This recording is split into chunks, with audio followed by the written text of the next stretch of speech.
হে যুবক ভাইয়েরা, আল্লাহকে ভয় করুন। ওই ভয়াবহ দিবসের কথা স্মরণ করুন, যেদিন আপনার জীবনে সব সুখ ও আনন্দ বিলাসকে ধূলিসাৎ করে দেবে। সেই দিনের কথা স্মরণ করুন, যেদিন আপনি হবে নির্জন কবরের একা বাসিন্দা।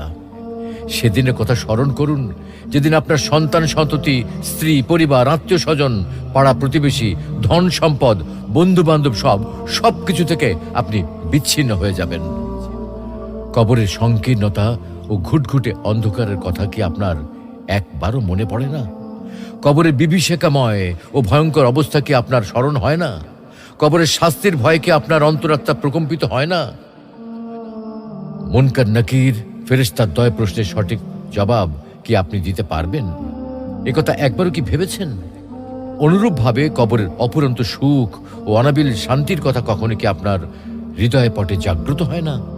তাই বলছি, হে যুবক ভাইয়েরা, আর দেরি না করে দ্রুত ছুটে আসুন মহান আল্লাহ রাব্বুল আলামিনের বিশাল ক্ষমার দিকে, মহান আল্লাহ রাব্বুল আলামিনের রহমতের দিকে, মহান আল্লাহ রাব্বুল আলামিনের অনুগ্রহের দিকে। মহান আল্লাহ রাব্বুল আলামিন আপনাদেরকে বলছেন, তবু কি তারা আল্লাহর কাছে তওবা করবে না এবং তার কাছে মাপ চাইবে না?